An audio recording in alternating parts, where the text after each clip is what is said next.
Welcome to our YouTube channel. We're so glad that you found us. Please enjoy this inspiring interview with Murray Kennedy. He was interviewed by Joseph Schmitz. If you would like some more information about Murray, please visit his website at murrayintensive.com. For more information on our non-dual community and the free resources we provide, we invite you to visit our website at awakening-together.org. We hope you enjoy the satsang and hope to see you live in our sanctuary. Welcome to our December satsang, December 21st, 2025 at the Awakening Together Sanctuary. And our guest this evening is Murray Kennedy. And I mentioned to Murray in the breakout room that I went to his website and was going to read a little intro that's on his website. He said, that thing's so old, I don't know what it says. I will mention one takeaway from that is that it was under the heading about Murray.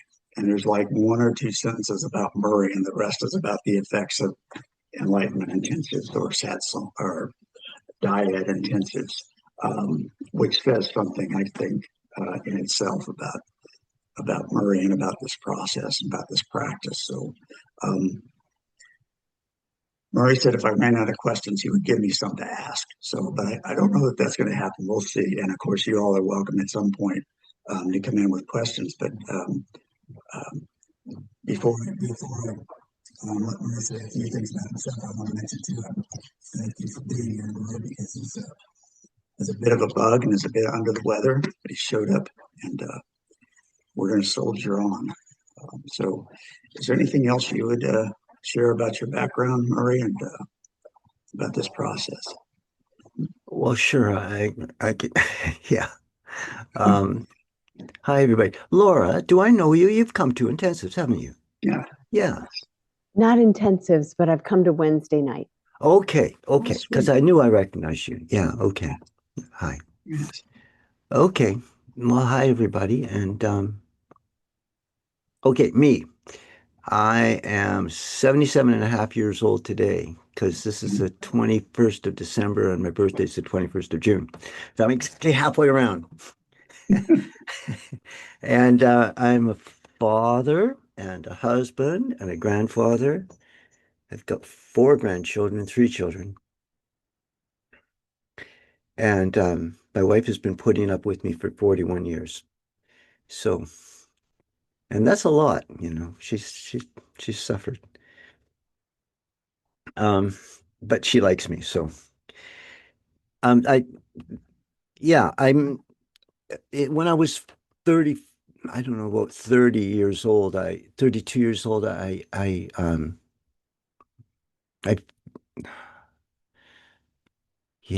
did my first Enlightenment Intensive and I broke through. I had an awakening on the 3rd day of that intensive. The man who led the intensive his name was Jeff Love, and it actually was his name. His name was Jeff Love. He was a great big bear of a man. And I woke up, my God, and didn't know what to do with myself. Jeff Love disappeared into the woodwork. I knew it was before the internet. You know, if he just got on his car and he drove away, and I didn't have any address for him, or I didn't think of asking him who he was or where he was from. So I just muddled through in my life, and I was happy, so it was fine. And 2 years later, someone phoned me up and they said, do you want to come to an Enlightenment Intensive? And I said, do I want, we couldn't believe it that someone had found my name and asked me if I wanted to come to an Enlightenment Intensive. I said, yes. And it almost blew the person away because she was in the organizing mode of being, and she'd gotten a lot of no's, nobody wanted, are you kidding me? What's that? And she phones me and I'm just dancing up and down. I want to come back so badly. And so I did, and it was also with Jeff Love. And I had another, in Zen language, it was a Kensho. That was really a Kensho. And so I was awake. And that was on Cortes Island, between Vancouver Island and the mainland. I live in Vancouver, BC. And coming back from Cortez Island on the ferry, I was on the south side of the boat, and I was looking down the Georgia Strait, Sailor Sea, and I knew that there was a city, Vancouver was down there. And I thought, holy shit, I don't know if anybody has a Christian background knows the story of Judas, Judaic background, but there's the story of Jonah and the whale. Where you're actually going across the sea to Nineveh, and you got to. And I thought, and this is in my DNA. I don't want to go back there because I knew, I knew that this was a problem. I'm awake. I'm not sitting there thinking I'm awake, but I was aware. There was an awareness at that time that the world was asleep. And I thought, oh, I didn't think, oh, until I was on the ferry. But on the ferry going back to the world, I had a definite oh. And I didn't know what to do with that oh. But in a couple of years' time, I trained to give intensives, not through my own choice, but my own um, obedience to some teachers said, "You're going to give intensives." And I said, "No, I'm not." And he said, "Yes, you are." And I said, "I don't want to." And he said, "You're doing it." So I acquiesced and I went to a training group and trained. And then I wanted to give an intensive. I wanted to give an intensive. And from then on, I was hooked. Yeah. You beautiful, beautiful, Mike. Before kind of unpack that a little bit, went back up and your first, excuse me, your first intensive that you said after 3 days you had this experience or you woke up. Um, Can you give us a little background before that? We were talking about in the breakout room what you were in. You didn't go from your job to Yeah. drive to the intensive and show up there, and then three No. days later. Well, I intentionally skipped that part, but and my first wife and I had broken up, and I was a mess. And the place I was in was like the Canadian Esalen. There was on the island of Cortes Island. There was a growth center. Canada does things small. America does things big. So we had this little Esalen in on Cortes Island, and I uh, I was putting myself back together, attempting to in this month-long retreat. It was back in the days, we were using encounter group, we were doing yoga, we were doing body work and dream work, all these modalities. Different teachers came into this month-long group, and it was a wonderful group. And the last teacher that came into that group was Jeff Lovin in the Enlightenment Intensive, and so. That's what I was doing, and it was really wonderful. It was really, yeah, it was a long time You're, ago. you're primed 19, for it. 19, yeah, 1979. Yeah, I was Wow. primed. Yeah, No, yeah, 79 is when I got divorced too.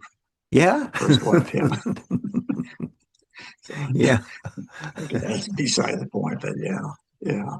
So you were Yeah, primed for this, and I um, was. Yeah. did you have any idea what a dyad was at the time or No, in I practice didn't. now? I didn't. I had no idea, none. Mhm. And in the therapeutic group that we'd done for close to 30 days, maybe 25 days, there were no diets at all. And um, I didn't know what was possible between individuals. I didn't know. And sitting down with a partner and contacting them and being contacted by them, being in the field of presence came alive for me. It was deep and it was rich and it was like, where have I been? You know, I mean, I was a child of the 60s and I smoked dope and all that. And, but this was to be in presence with another being, to be conscious of them being conscious of me and they're conscious of me being conscious of them, being in that field of affectionate presence and awareness it was like, this is the greatest thing in the world. What? Yeah, I remember that. It was like discovering the wheel, you know, discovering fire. Like, we can do this. You don't need I loved the therapist, the person who was the leader of the therapeutic community that we were in. But you worked with him one on one, and the rest of the group would sit around and support, you know, and someone would be going on about whatever they were struggling with. And the rest of the people would just be waiting their turn often.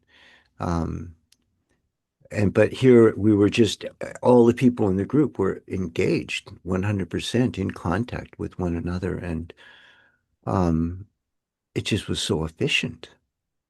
You know, nobody was waiting, everybody was practicing. And because everybody was practicing, the effect of the practice was working on everybody in a more powerful way. Going back and forth. I didn't know. No one used the term presence. It wasn't in the language, you know. Um, in elementary school, the good kids would say, you know, the teacher would read the roll call, you know, Murray, here, you know, some kids would just grunt, you know, but the good kids would say present, you know, and that's the only use of the word present that I had, if you were present. But to actually be present with another being, the discovery of that was like, oh my God, where have I been? You know, to feel another's being. I'm not asking them, I'm not in a therapeutic role. Tell me what happened with your mother or your father or your this or that. You know, that's a different kind of thing, but it's when two people come together equally, they're just meeting. And it's being here, there's being here, and there's being here, and being are facing one another. It's just, it captures the energy, and the energy's held in that field. Um, it's so, uh, s- I don't know, it's nurturing, it's gratifying, it's rich. Yeah. So, yeah, Well, in I like that. yeah, it's very nice. So in some of the photographs I've seen of these in-person intensives, of course, the online intensives are different in a way, but in the in-person, you're all in the same, all in the same room Yeah. collectively. Is that a does that affect the process at all? It seems, because somebody's got ADD or something like it's like, is that, Everybody's got ADD. It's just how yeah. bad do we have it? I'm sorry, what were we talking about? Yeah. Yeah, Um, no, it, intensives are just wild, you know. mm, I mean, it depends. It depends on who's there. But um, you have every emotion. Like the basic thing is okay, basic thing is non-injury. No one's there to judge one another, mm, evaluate their partners, come on to another person sexually. mm, Um, that whole business is we agree before very clearly before the intensive starts that's not what we're doing, and we're not talking about other people in the room. The question, the inquiry is who we are, right? But given that, the whole palette is open. You can use any color you want. You can be angry. You can, if you're angry, you can be angry. You can express your anger. You can express your joy. You can cry. You can laugh. You can be very quiet. Um, it's not a it's not a free for all because the invitation is to be true to yourself, but to be honest with what you are, with your partner, with what's true for you. So you get 20 people or, well, 10 people or 20 or 30 or 40 or 50. It doesn't matter. All the colors are going to come in, and there's going to be lots of energy. And people have to um, learn. And it's amazing how they do learn to focus on their partner. It's something that they rise to that. So someone down the dyad row, because you sit in a row, you sit across from another big person, but there'll be, you'll have a neighbor and neighbors on either side. And so how do you rule out all these communications? One side of the dyad row are contemplating, and they're saying what comes up in their inquiry. Okay. The other side of the row, everyone on that side is listening. Okay, and then a bell rings and the roles reverse. So that's the way that goes, and the room gets. But let me tell you something, okay? Okay. So, so this is back to who asked me about my life, So I just started doing this, and I've been doing it for 43 years now. I was 32 or 30, I don't know, 80. I was 34, I think, 34 when I gave my first intensive. That's pretty young. I was a kid, That And was when you first gave your when first I one. gave my first intensive, I was 34 years old. Mhm. And I was shaking. I'm not, I didn't, I didn't have like a leader ego structure. I wasn't okay. You should follow me. I'm the leader. I'm the boss here. I didn't come out of my adolescence and my 20s thinking of myself as a leader. I really did not. I was on the opposite end of the spectrum. It was terrifying to me to be a leader. But I was passionate about the truth, what we call the truth. And so since then, since my 34th year, and that's more than half my life ago. I've been giving intensives for 43 years, and I've seen it working over and over again. And it's been a miracle. Like not many people in life have got to witness um, people going through their crises. The people always go through crises. They can't do it. They're afraid. They don't like it. It's horrible. I hate this. I'm not safe. Let me out of here. You name it, they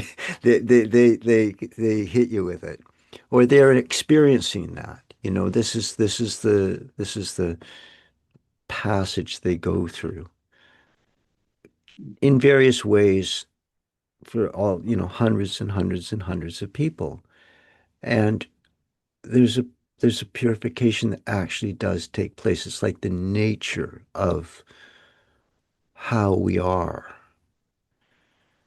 We're concerned with safety, you know, and survival. And so people will come in and those issues will be foremost. They don't care about enlightenment. They care about their roommate or the food or their sleeping or their situation or the bed. This is the important stuff. Am I going to survive? That's what people need to know when they come. Am I safe? So they come in at that level of consciousness. That's where they're at. And yeah, okay about spiritual stuff, but I want to know this first. And and then after 3 days, and all that basically what that boils down to is tension. There's fear and there's tension in the physical body. It's held in the body. People are tight. Mhm. And they've come from the world.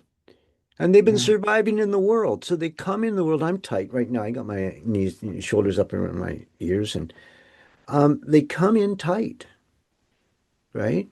And they Mhm. know a little about spiritual, but basically they want some relief, but they don't want to give up their own tension, but they want relief. It's sort of a catch-22. And they're scared. This seems to be absolutely like a terrible confrontation. Who am I? How can I talk about who am I for 3 days? That's going to kill me. I don't. I'll run out of things to say. What will I say? What will I find?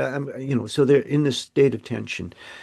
And for 43 years, I've watched people go from there through their valleys of fear and the swamps and the entanglements, but they come out.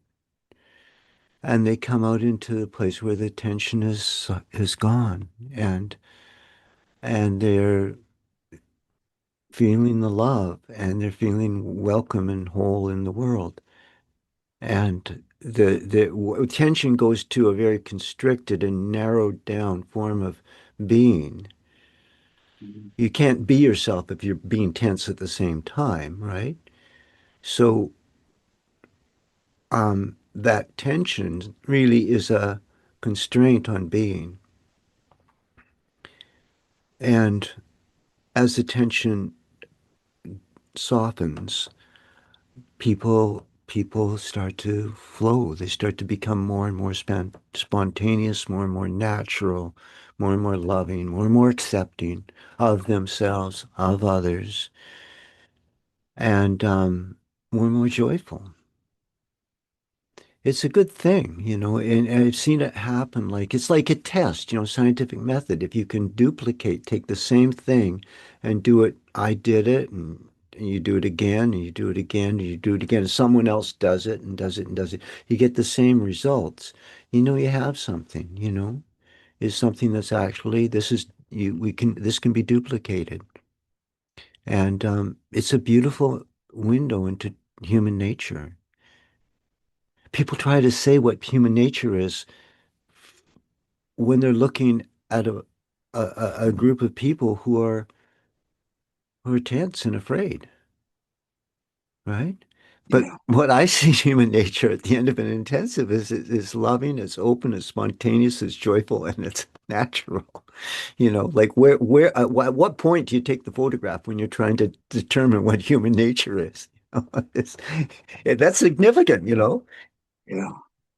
go into a uptight, corporate environment where everybody's worried about their jobs and say what human nature is, well, hell, that's just one.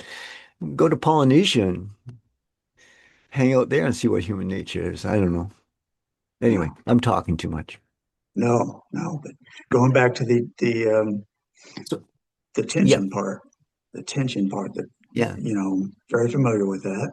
Um, and the experience here with that is that, of course, when this is tight, if there's a desire for clarity, a desire for intuition, something like that, it's very hard for that to come through when the body's just wrapped up and tensed up and yeah, holding on to what is, right? yeah, Holding on to what is. yeah. So just that process alone that you're talking about, about unloading some of that and unwinding a little bit, that that seems like it's just invaluable in It itself. is. And It is. yeah, So like, so what do you do? What do we do? It's it's mhm, simple. You pay attention to yourself. You notice where you are, and then you tell the truth about it. This isn't yeah, rocket science. yeah, It isn't, yeah, um, like you just be honest. mhm, That's the formula. You be honest about yourself with the proviso that I'm honest about myself and I really don't like you. No, yeah, that's not allowed, okay? So that honesty is, if someone has that, they share that with the staff about someone else, and the staff holds those communications. So the person is not suppressed, but they're not also not injuring anybody. mhm, But yeah, honesty is a very powerful. Uh, People are afraid to be honest. Mm. Yeah, Yeah, I'd like to go back to regarding that an earlier statement you made in the beginning of this. Is that, and this is something I can relate to with too very well, is that you did not have a leader mentality in the ego structure. That's not how the leader mentality or the leader.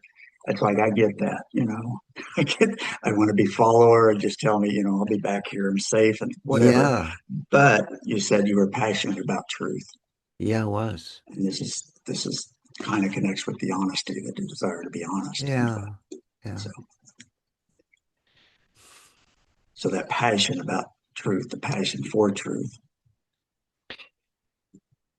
yeah. helped you expand your comfort zone in a sense. Well, no, it didn't help expand my comfort zone. It made me, it made me go into my discomfort zone, really, because Yeah, yeah. you know, I,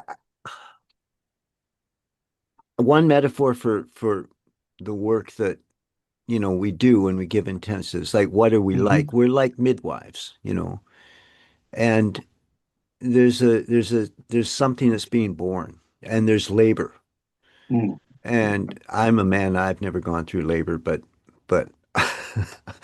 I was there when my wife was going through labor, and I'm aware that it looks like it hurts a lot.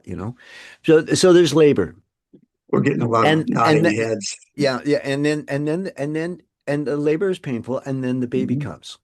Okay, and the nature of the baby is such that when that baby is up on the mother's breast for the first time,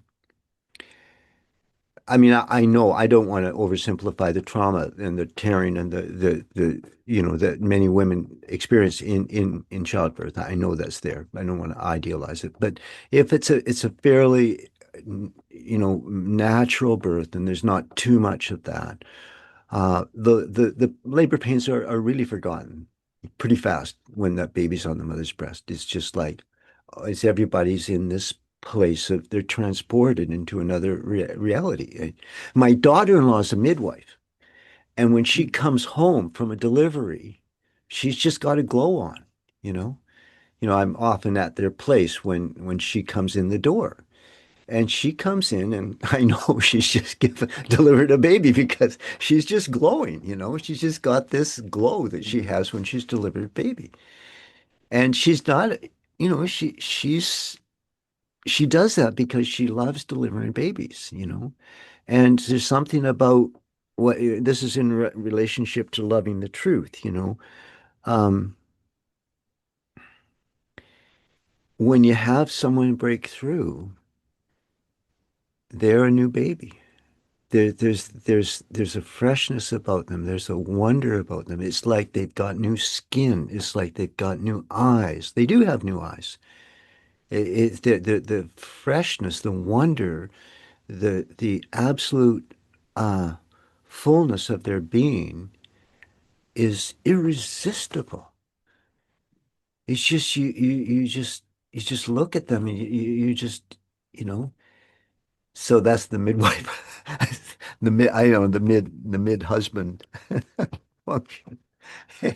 And you don't know, I have, so you have these moments when people they're home in themselves. They're realized they're home, and there's nothing better on earth. There's nothing better than seeing a person wake up. There's nothing better. I know there's nothing better than that. There's no trip, there's no money, there's no meal. What do you have in human life? Like maybe you go hunting, you shoot a lion. I don't know. What? Sorry, but you win a gold medal at the Olympics. What would be better than waking up to your own nature? There really is not anything better than that I've ever seen or imagined, except when a baby's born. That's up there. That's way up there. Because you're in direct contact with the miracle. You're in direct contact with the miracle, and you can't deny it. The wonder of it, the beauty of it, the perfection of it. It just melts you. doesn't it? I mean, the baby is there, you think, oh my God, yay.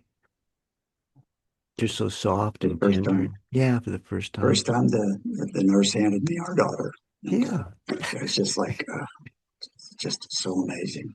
Yeah. I've been letting her go over ever since I handed her back to the nurse. It's like the process is still going on. So yeah, Yeah. yeah. Anyway, so you talk about breakthroughs people That's, have. that's a breakthrough. From the master's point of view, you see this in Uh, someone, and then you're pretty happy for them. Yeah. so you can notice it from your Oh, you notice perspective. it.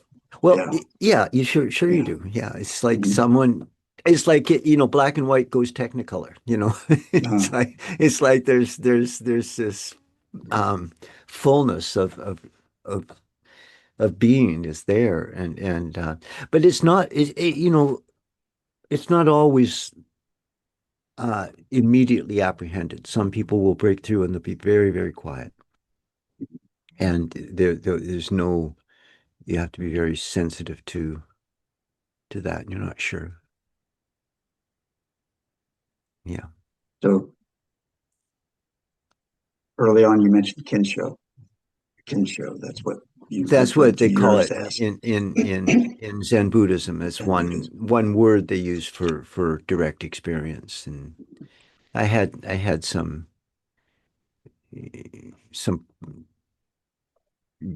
years of practice in Zen, and I love Zen, and I had that in my Mhm. background.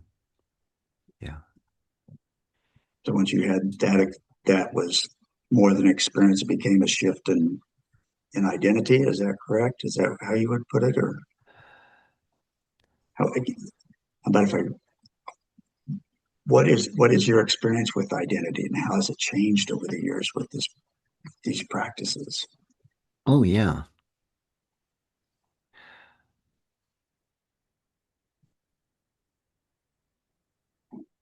Yeah, well, you know, the ego is always, looking for something to sit on, something to be. And I'm in that mode right now. I'm talking about my experience in so you become an enlightenment master, you know. And there you got a new idea. It's a new trap, a new you know, you can get stupid about that, but really it's you're just staying with what's here right now. So, I'm a grandfather. There's an identity. I'm Karen's husband. There's an identity. I'm talking to you guys. That's an identity. But it's just being. It's just being here. And the I, you don't really need to be an I. It's just what's here is what's here. What's coming through is what's coming through. It doesn't need to be owned by anyone. It's just something that's arising. And it's a dance. And so when you're dancing, are you thinking of yourself as a dancer? If you are, you're probably stepping on your partner's foot. The dance is just the flow of it. And the movement and the grace of the unity of the whole action. So, there's Nisargadatta, and he's got his wonderful, dialogues and I am. But the really active part of it is, as I understand it lately, is just the am, just the being. There's nobody needs to own being. It's just happening without ownership or possession. Yeah. So Word that gets yeah, so that's what it's been fun for me because for 40 years I've been leading groups, and I've gotten a little bit more relaxed over the decades, and I get to just be myself with the groups rather than be in a role. Being myself, it's just letting it come through. Yeah. But what's the true identity?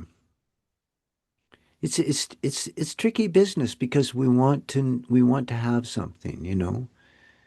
We want to have a something to sit on, something to be. I want to be this or that or the next thing, but you don't really need to. It'll being will be here without you owning it, without me owning it, you know, Yeah. without me having it. You know, it's funny. I'm laughing right now, you know, and really laughter is a pretty good teacher, you know. There's who's laughing? I'm not, I don't, I'm just laughing, you know. When laughter is coming through, nobody owns it. It's just release, you know. It's spontaneous. I Yeah. think of that from time to time. Which brings up the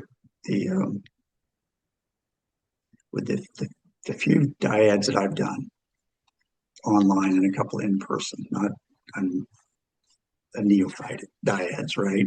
But the instructions that I've heard are that, you know, when you're listening to your partner, you're present with them, you're being with them, just listening, not, of course, not offering anything. And the one exception that I've heard several times is that if the sharing partner begins to laugh, you're welcome to join in the laughter with them. Otherwise, it's just kind of, is that how you, do your groups do that? Or is that, Yeah, yeah. because it's almost, you almost have to. It's like when you're laughing, it's like I Oh, you almost have do. to join. Yeah, Yeah. So, yeah. And you know, people people get pretty good laughs sometimes on ES. You know, it usually mhm, happens kind of late in the day, and it can be really funny, yeah, really funny. You know, if you got a spiritual practice where laughing is allowed, you know, I think you're probably, you know, in that's a good thing. Um, Yeah, it's quite wonderful. And sometimes they don't know whose turn it is. They're just both laugh and they look at one another and they just go off in peals of laughter again and again and again. And they can't catch their breath and it's fine. yeah, We got but that's my style of being a you know, I there are other people who are more strict than I am. I'm kind of easy with that. You know. People need to laugh. It's they used to, you remember Reader's Digest used to have a little oh, section called "Laughter is the it's, best medicine." You remember yeah, that? You know, I yeah, I remember remember that. that. And when I was a kid, you know, I wasn't a big reader. I was dyslexic, but I would struggle through that because maybe there'd be a joke in it. You know, laughter is the best medicine. You know, and it Yeah, really is good medicine. It really is. It releases a lot of that tension I was talking about earlier. It releases that. And after people have had their cries and maybe a laugh or two, they're sort of over these. It's like corduroy, you know, go up and mhm, down and up and down, and interesting. yeah, So there's an elderly couple in their 80s were at the divorce court. They'd filed for divorce. They'd been married for over 50 years. And the judge asked them, why in the heck, after all this time, would you be filing for divorce? And the husband said, we've been waiting for our kids to die. So it's, see, the really good ones just kind of stick with you. It's like, I don't know when I heard that, but it's like, it's just gold. I'll tell my wife when I go in. Yeah. It's so anyway, but we Good one. digress, I guess, a little bit. No, it's So no, that's a yeah, perfect yeah. digression. So let open it up for Oh, questions. If anyone in the sanctuary has any questions or comments for Murray. if I may, before I do, Sure. you see, there's this person here, Isa Salman. You see Isa. Yeah. I use Isa is Isa gives intensives. She's Oh, yeah, she gives intensives. She's a good friend of mine, and so that I just wanted to acknowledge you, Isa. thank you for being here, Isa. Yeah, glad to Yeah, have you. Thank you. It's a pleasure. It's a pleasure to listen to an interview. And thank you, Murray, for introducing or talking about me. Thank you. Mhm. Yeah. yeah. If anybody has any questions, I can talk pretty much all day, but I don't want to bore you. Yeah. Are you are you still giving intensives, Murray? I just have assumed that you are, but I just Yeah, feel like yeah. asking. It's sort of like at my age, I'm 77 and a half, and it's so fulfilling to me. Mhm. Um, and most of my generation, all of my generation, actually, people who trained with me back in the 70s, uh, um, they've all retired, but I can't retire. I just like it too much. And Mhm. I'll tell you something, okay? Sure. I just thought of this, and um, there's something, there's anyway. There's an old story called The Pearl Beyond Price. And the story of the Pearl Beyond Price is that this prince or princess is born to royalty. They're born to like the king is like the king, the father is the king and the mother is the queen. And they have a commission for their son or daughter, and the commission is that the son or daughter has to go down into Egypt. I guess this is a biblical reference. He went down to Egypt. That was a treacherous thing to do because Egypt was the place where you likely to become enslaved. That happened Mhm. to Joseph, I think, or someone in the Bible went down to Egypt and get enslaved down there. Mhm. It's considered to be a place of debauchery and and badness. Egypt, you're gonna have a hard time getting out of Egypt once you get in there. That old story. So you go down into Egypt and you forget yourself. That's the story. You're supposed to go there and get the pearl. There's a dragon that's in a cave somewhere in Egypt, and the dragon is wrapped around this pearl of great price. And the quest is to go and get that pearl, get it away from the dragon, and come back and bring this pearl back to your mother and father, the king and the queen. That's the story. And the trouble is, and Rumi has a poem about this. Anyway, when you get down there, you don't want you can't wear your royal go. You can't show up like a prince or a princess because people will immediately see that you don't belong here. And so you have to put those clothes away and dress in the clothes of the people around you, of the Egyptians. It's a hard knock on the Egyptians, but anyway, this is the way the story is told. So you disguise yourself as one of the local people and you eat their food and you drink their wine and you live as though you are one of them. But as you do that, you forget your your heritage, your lineage, where you really come from, and you become one of the locals and you forget it all. So what happens is that the father and mother psychically see that this has happened to their dear child. Their child has lost their way in this fallen state. So they send a letter through magical means to the child. And somehow this letter manifests in the child's space, and they read it and they go, oh my God, I've forgotten who I was. I've forgotten what I came here to do. And um, through whatever means, they do go and encounter the dragon, and through whatever good fortune is there, they do seize um, the precious pearl. This is the story of the Hobbit, actually. The Hobbit is Mm, Bilbo Baggins goes and he has to get mm, the elfin stone from Smaug, the dragon in the Lonely Mountain, and take it away. Take this. It's the same story, but it has some differences.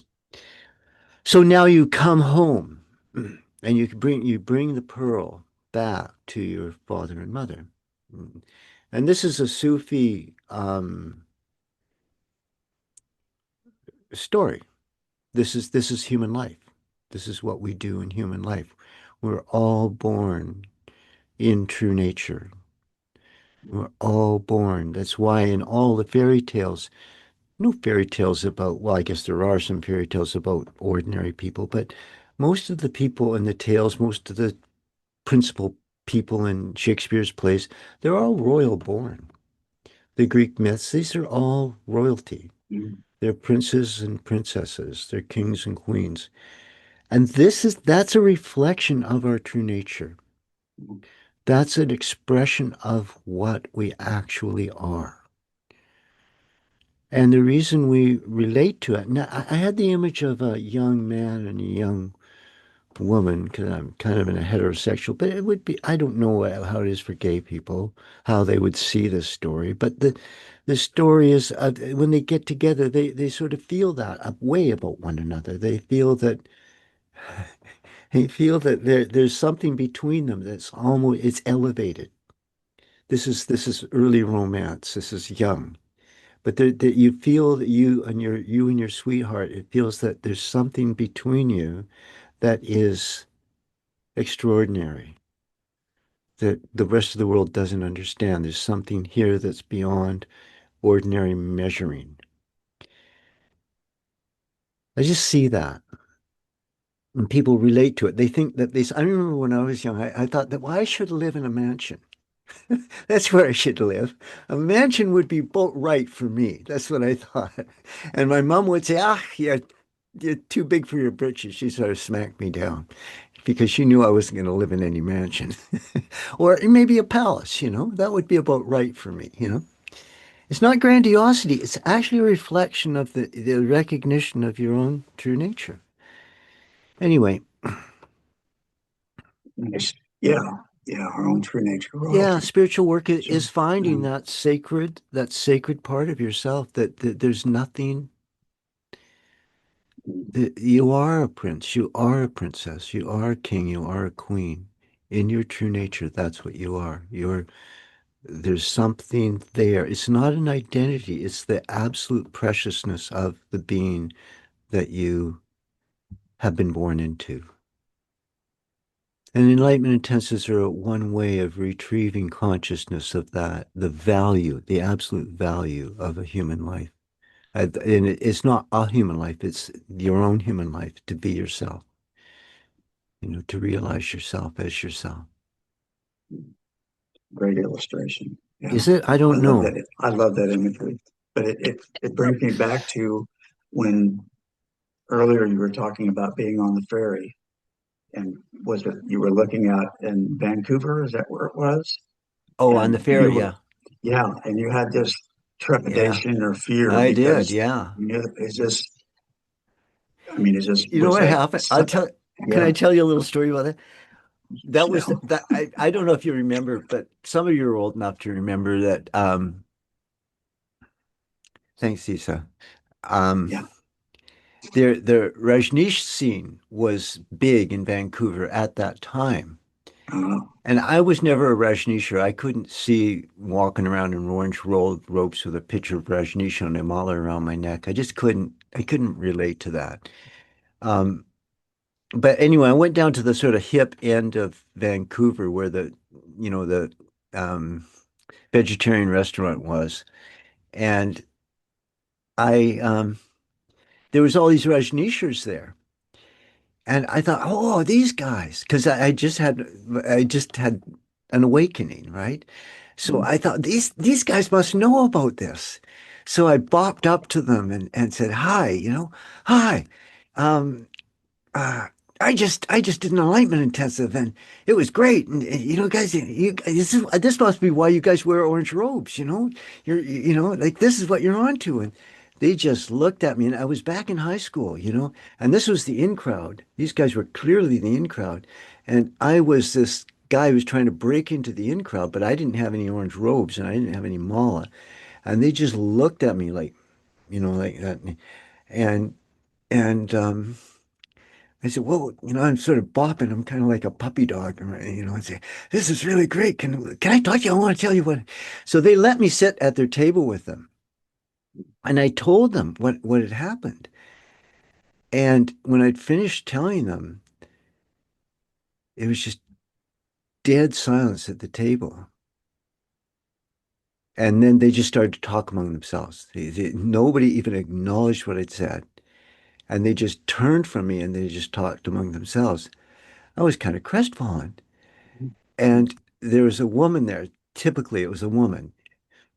They weren't all men. Most of them were men, but there was one woman, as I remember it, and she just turned, and she was in the orange too, and she said, she said, "Don't worry, they're just jealous." She said, "You got what they want, you know." And I said, "Really?" And I said, "Yeah, yeah." They go, "You're okay, kid. You know, you're okay. Just get out of here. You're making them, you're pissing them off."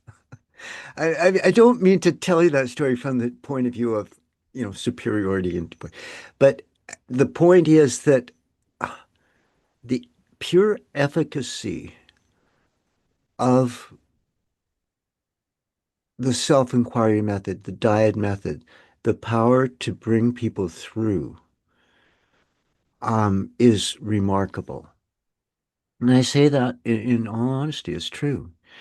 And there's because it actually I wrote this in my letter to you, Joseph, you and Lynn.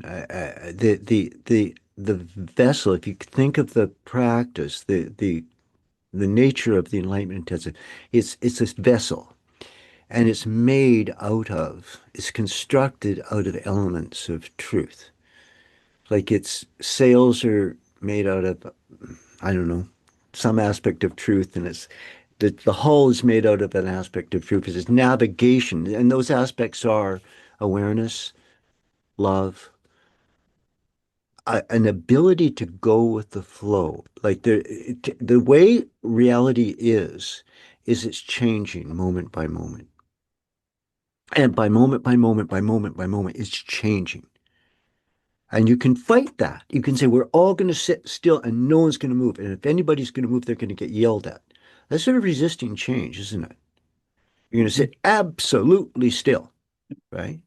Well, but that's not actually how we are. We're actually moving, you know. So a true practice needs to be able uh to be able to move, you know. So awareness, love, movement. A true practice also needs to have space in it. It needs to have openness in it. It has to be built into the practice. Openness has to be built into the practice. And all these elements and the capacity to see it and name it. In other words, discriminating awareness. I see what this is. This is resentment. I'm feeling resentment right now. I'm not feeling anger, I'm feeling resentment. Naming it, that's discrimination. You see, there's a difference between anger and resentment, okay?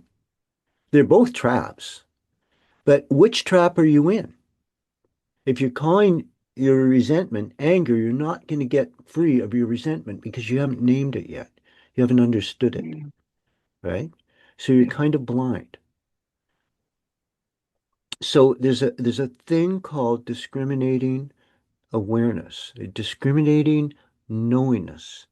That needs to be in the structure of the vessel.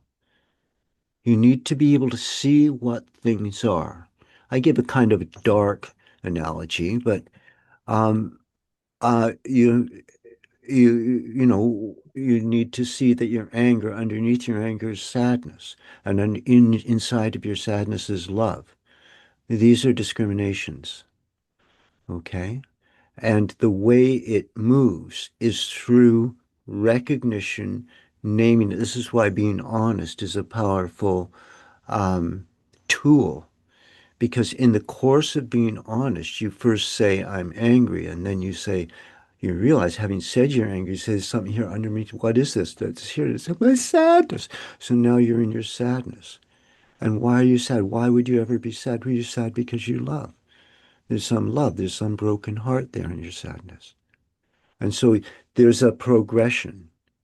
And the engine of progress is discriminating recognition of the elements of reality that you sequentially become aware of. Okay? Yeah. So I'm naming the things that the are this practice is actually constructed of. When you're doing a dyad, you're actually in a world of awareness, a world of unity and love, a world of that's capable, it's flexible enough to move with true nature, as true nature is always moving, always showing a different aspect of itself. That's dynamism. 1, 2, 3, dynamism. 4 is spaciousness, openness, possibility. Everything is welcome. Nothing is ruled out because you've got room for everything. And then 5 is discriminating awareness. Those are the 5 elements of true nature. And enlightenment intensives are built out of those elements in various ways. It's just built in, it's baked in. And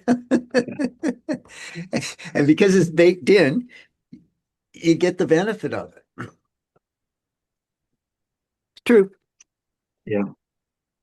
I'd like to What? read this I had highlighted this from the email you'd sent to Lynn and the Satsang committee. I'd highlighted these parts that you just went Yeah. over in depth. I want to read Yeah. them again just to reiterate them because I think they're important. And maybe if I Yeah. get to say it out loud, I'll remember Sure. it too. Yeah. I wrote that So, too. Yeah. Go ahead. yeah. So here's an idea. If Yeah. the I said that. components Yeah. of a practice were actually elements of truth itself, that practice might have a good chance of being able to take one across the river. That's a hypothesis. I've been testing it for 4 decades. Um, okay, so what are some of the elements of truth? Well, and these are the things you just mentioned. That well, awareness, oneness slash love, fluidity slash change, emptiness slash openness, discriminating knowingness, acceptance, surrender, honesty and sharing, courage, strength, peace, curiosity, joy. Yeah. So if the practice contains those components, which is, where Yeah. where the desire is to wake up to, then yeah. Yeah. Yeah. The sincerity is yours. Sincerity is what you bring. And courage is yours. You need that and the energy to bring you have to have energy to come into it. Yeah, Yeah, our but friend that Sargadata mentioned the sincerity, yeah, the yeah. And it's true. earnestness. It's Yeah. really true. That and where does that come from? I don't know. Mhm. It's really related to courage. It's related to energy too. Um, strength. But sincerity is like it's like a gift some people have. It's like they just sometimes it comes out of suffering. They've just had it. They've just had it. Mhm. They can't take any more bullshit, and they just want the truth. Yeah, yeah.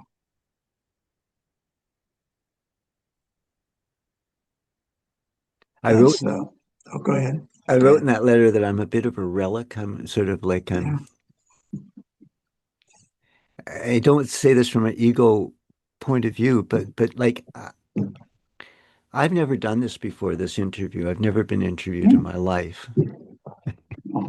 So And tell me, who are you? Murray? Yeah, no, yeah, but I'm a relic. You know, Yeah. I'm just been practicing this for a lifetime. Mhm. And it's good news, you know. It really is good news. It's the pearl is there and people do realize it and they bring it home. And it's I mean, it could have turned out the other way. It could have said you put people together and get them to tell the truth and not hurt one another. And at the end of the day, it could have been just a dog or cat fight. You know, that it could have come out in a negative way. You know, I mean, the experiment could, but the good news is it doesn't. You know, I don't have any qualification. There's no institution that I work under the auspices of. I don't have any insurance policy. I don't have any degree or, I mean, what could give me the permission to give enlightenment intensives? I told my boss once what I did when I wasn't at work. And he looked at me and said, "You can't do that." And he really meant it. He said, "You can't do that."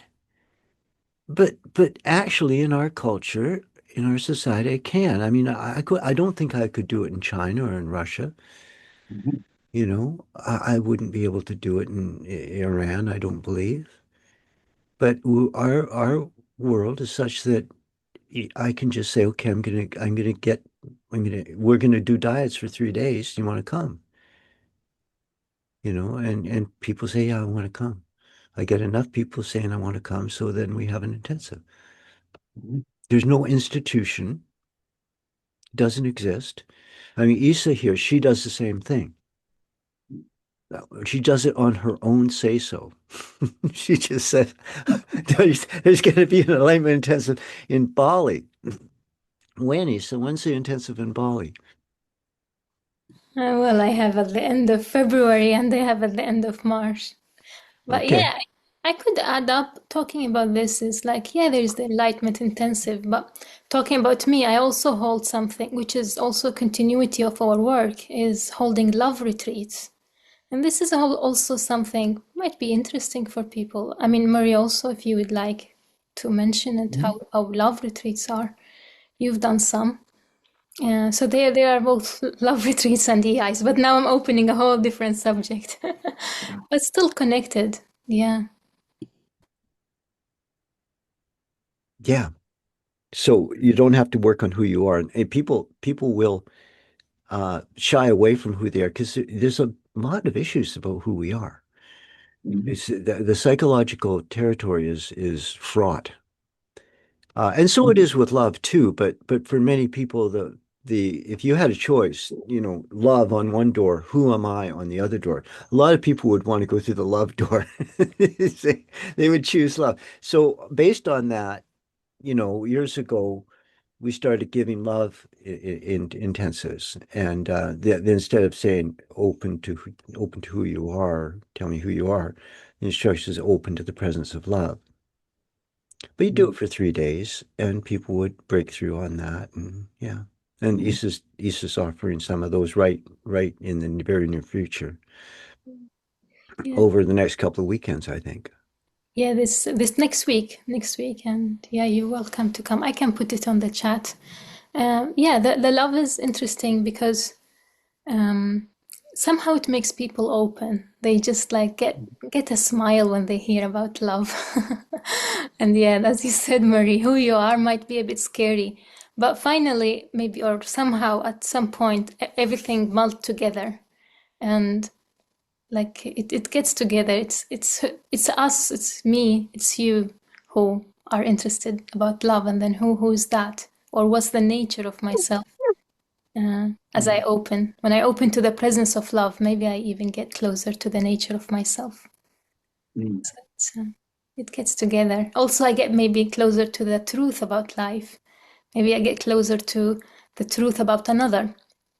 And that's how I do my retreats. I made up also, as Murray is saying, is like I don't have an institution that tells me do or do not, but I have my heart. I have the thing that made me start, which I can't even name it. So when I've done the love retreats, I'm creating them on the themes ourselves, on the theme of life, and on the theme of another. And that's my own creation. So that's what's interesting about these retreats, is there is a whole strength about doing dyads themselves. Even if you do them only on one day or few days a week, there is a strength in that, and that will continue on to unfold. But obviously the retreats, the EI, is it gives the whole, it makes everything clear. It makes the practice more, you get more contact with the master, you get to practice yourself. It's an art of contemplation. It's the art of knowing yourself. You get to know that, or you start doing that in a more intensive, connected, supported way. And then you can do other things too. I see someone is asking a question, want to ask, so I'll just thank you. Thank you, Isa. Yeah, Jill, you have your hand up. Yeah, I just want to say how appreciative I am about this interview and your openness and your willingness and your humbleness. And I did a dyad intensive this October with Anne Blanchard and friends. Many of them were in this room. And it was such an amazing experience. Of like all over the gamut, you know, tears and things coming up, and the actual uncomfortableness of sitting in those chairs for so long, and then just, you know, being able to express that just right there in the moment was so incredible. And the silence and not having like books or anything, with just listening to this Mine Was Tell Me Who You Are. And the facilitation by Anne was amazing. And I I thought to myself, you know, what you were talking about, the courage that it takes for to be there in that room. I mean, like the mask is completely off, and I had some amazing experiences. And when I got back from that retreat, I desired more. Like, I really wanted to do another retreat. And so I Googled, and you came up before even the satsang. So the fact that you haven't been interviewed, you're amazing. And like the wisdom that you share is amazing. I loved the stories you bring to. Um, so that's just my gratitude. And yeah, I guess I was wondering about, I've done dyads like online, um, but the in-person was especially powerful. And I would like to do another in-person retreat. And I was just wondering, there, you know, in searching, I didn't see a lot of them. So I was wondering if you could tell me where your retreats are. Well, I give in-person retreats in Cloud Mountain. Isa's giving an in-person retreat in Bali. And um, yeah, you know, it's and I've also sent to Lynn a list of masters who are giving intensives, and she can share that with you. Or if I get you, send me your email, I could share that with you. But I've just sort of oh, hi Lynn, I see you here now. Hi. Um, yeah, so I put a whole list of names there, and they're in chat now. Um, so you could reference that, and there's a website in that list. There's a website of masters. It's gotten to be, since COVID, the places I used to use went out of business. They just didn't have an income for 4 or 5 years, and they went bankrupt. And I haven't gotten a good um, other place other than Cloud Mountain. So I give retreats in Cloud Mountain in Southern Washington. I don't know where in the world you are, Jill. Where are you? I'm in Minnesota. Minnesota. There's a man, Tim, he's not on that list, Tim Wong, and he's in Chicago, and he's given a couple of intensives in the Illinois, in the Midwest. Maybe it was in Wisconsin he gave the intensives. There's a woman in Toronto, not that close to Minnesota, but there's nobody in the prairies that anyway, you can send me an email and I'll try to help you. Okay, maybe you want to go to Bali. That'd be Minnesota, great. Bali looked pretty good from Minnesota at this time of year. Anyways, we're so grateful to have you here at Awakening Thank you. Together. Thank you. Hmm. Yeah. The other thing about this work is that it's not just the dyad format is really quite powerful for. I was talking about this to Joseph. We met before this day, and is there are dyads that you can do or you can offer to people um, for relating and for clearing up relationship troubles, you know. Um, I'll just say a couple of things about that. Almost everybody has trouble in life with someone or other, usually their partner. So, so there's a great dyad sequence of questions that I'll just briefly say, but they're in a document that I've sent to Lynn, and that she can forward that to you all.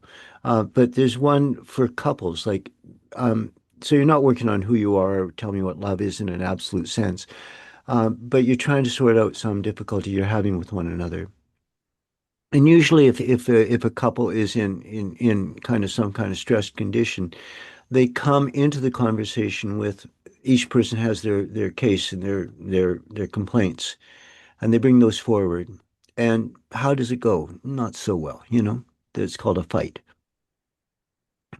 So, as an alternative to the standard approach, which is just blasting away at one another, you can do a dyad by choice, and one person says to the other a sequence of instructions. And the first instruction is, tell me something you like about me, which can be an entirely unwelcome invitation if you're in the middle of an upset. But if you've agreed to it, you say, "Oh, I like your sense of humor." You know, okay, thank you. Tell me something about that you think we understand. And well, I mean, no, tell me something you think we agree on. Well, I think we agree on, you know, we're stuck with one another, you know. Thank you. Now, tell me something about yourself. This is the third question. Tell me something about yourself you would like me to understand. About yourself, not about me, about yourself. Well, you know, I'm lonely for you. That could be the communication. I'm just lonely for you. Thank you. And then it goes the other way around. It's a really good way to work together in a couple's relationship, acknowledging the love, acknowledging the positive that's there, and then speaking truly about yourself, what it is about yourself that you want the other to understand. You do that for a little while, you'll go a lot deeper and a lot truer than you will if you just, you know, listing off your complaints. Reminds me of Festivus. Yeah, you know, remember Festivus for the rest of us in Seinfeld? You know, it's an annual an annual thing. It's like it's Christmas, you know, but it's Festivus. It's not. It's the un-Christmas. I got a lot of complaints about you people, and you're gonna hear them right now. That's the you know that's how you celebrate Festivus. You tell everybody your complaints about them. So this is the opposite of that. And there's lots of dyad questions. Tell me how you want to be loved. Tell me how you could love others. Tell me how you want to be helped. Tell me how you could help others. Tell me something about yourself that you have not been understood about, that others have not been understanding. You know what, you could consider that. What is it about me that just I've never been willing to or able to share with anybody? It's an inquiry, like what have I been hiding my whole life? So there's there's a series of diets for dealing with inner shame or healing. People, substance abuse issues or whatever. There's all sorts of questions. Tell me your relationship with this, that, or the next thing. You can do a lot of good work just if you have a friend who's willing to sit with you for 40 minutes and just dive in. Murray, you said, excuse me, you said that you had sent Lynn a list of these questions. Is that Yeah, correct? yeah. Yeah. A couple of documents, about 5 documents I sent her. Okay. Yeah. And I just sent them this afternoon, so she'll Oh, have okay. them. Yeah. Okay. So with the community at some point, and of course, I haven't practiced this, right? But just listening to you, those questions, sitting facing your partner, and in this case, Yeah. it's a partner of 40 years, right? Yeah. Um, I can just, well, I can feel the resistance. Well, the energy coming up.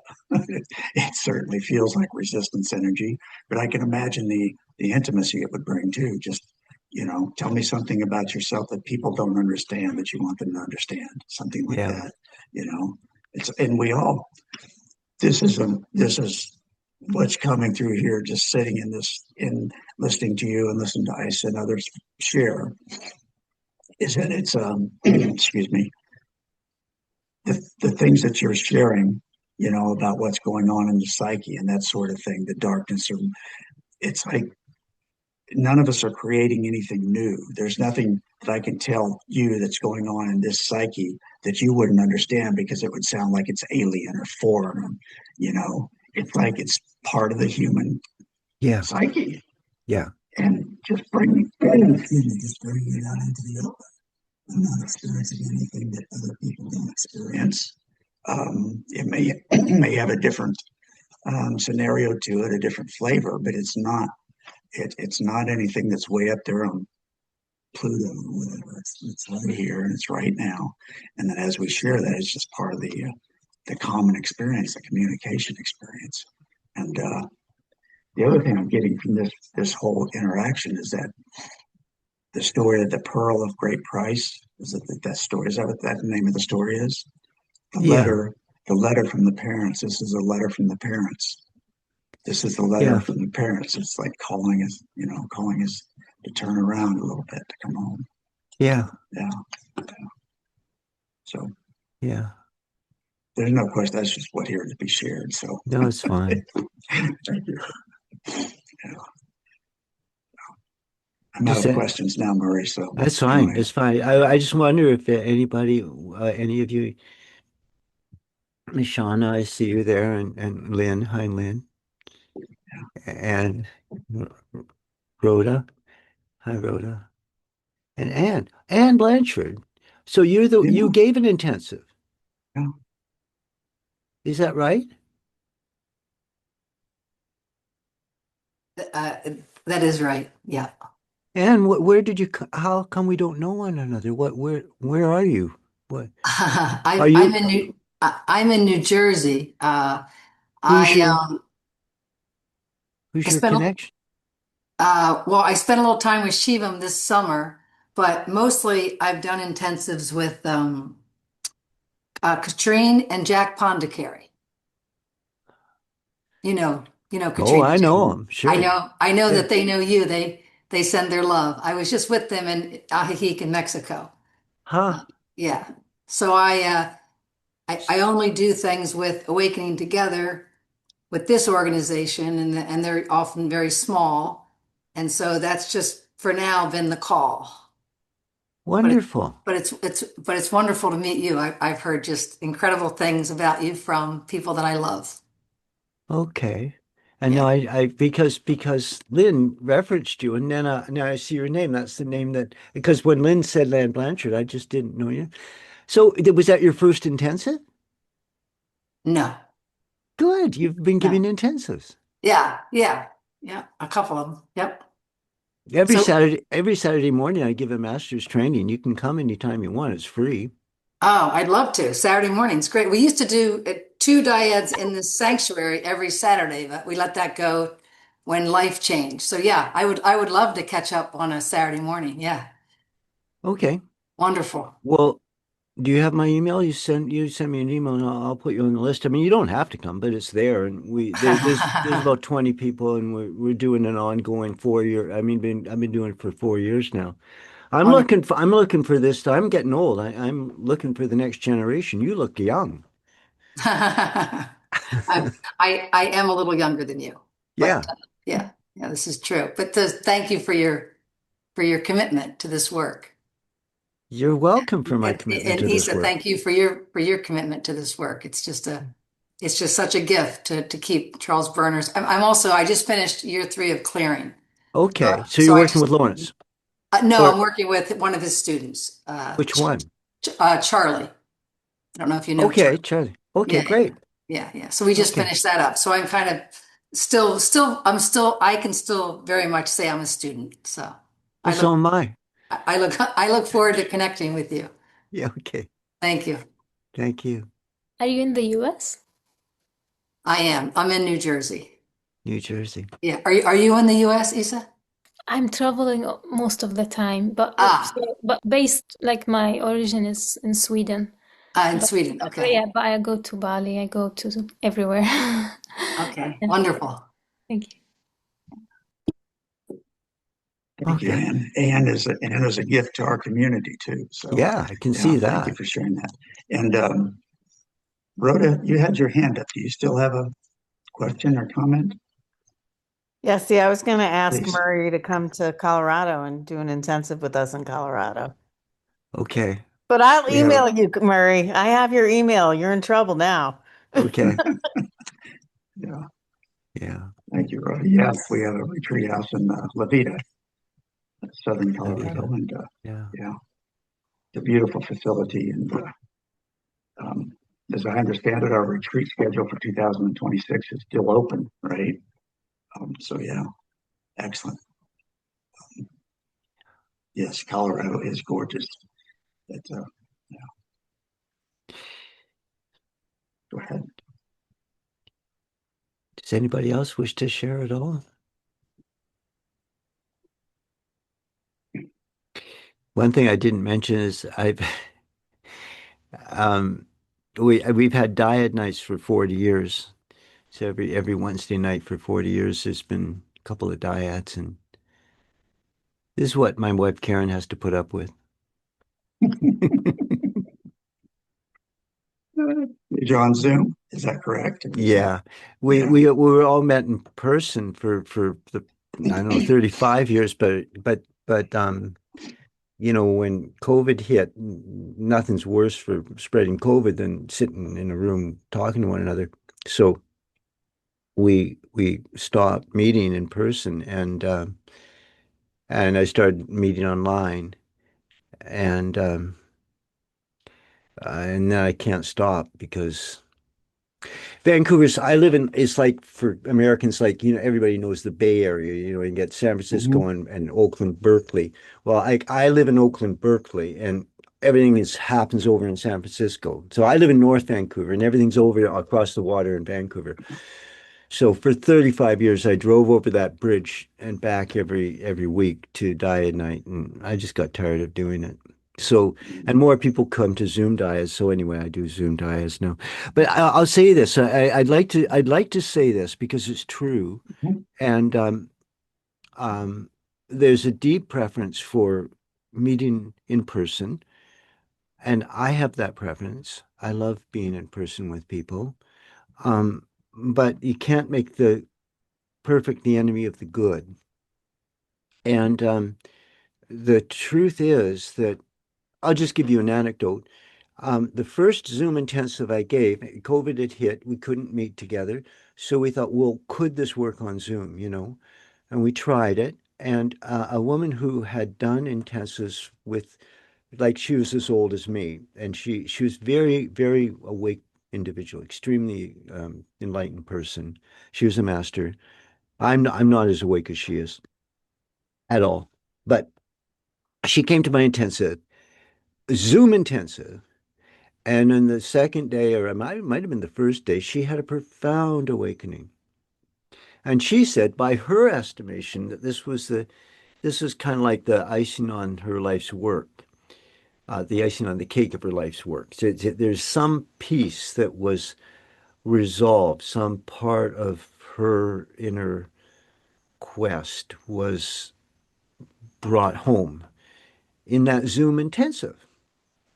And since then, I've given about 20 Zoom intensives. I've given a lot of them. And people do genuinely and authentically.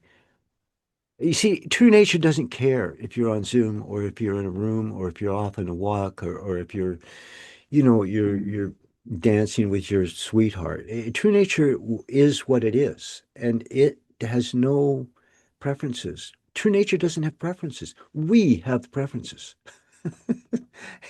Shauna, you just nod your head like I love the way you support what I say with your nodding head. But it's true. And so a lot of people will say, well, I don't want to do Zoom. I want to do it in person. And I get that. But here's the thing. Zoom is by donation. You can pay $50 and do an intensive. In person, you've got your transportation, your room, your board, you know, you're up. It can be $1,000 for 3 days. And on Zoom, it can be 50. And I'm Scottish. So, I'm not Scottish, but my parents were. And they grew up in the Depression. And so anyway, it's by donation. It's effective. You don't have to put up with people's snoring and roommates snoring. You can stay in your own bed. You can eat your own food.